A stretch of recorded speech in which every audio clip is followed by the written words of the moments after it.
دعي عنك حماقة النساء. ألم يكن يجمع لكم النبوة والخلافة معا في بيت واحد؟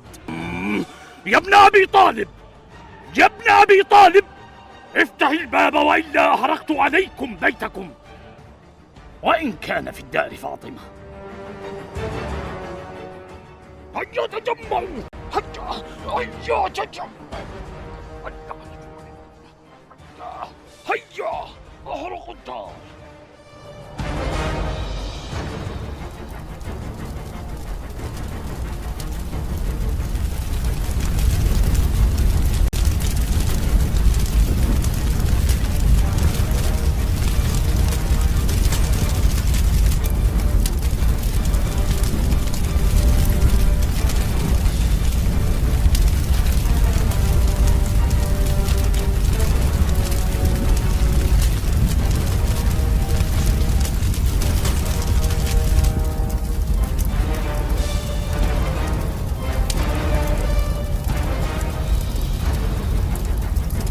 لا تقفي في وجهي!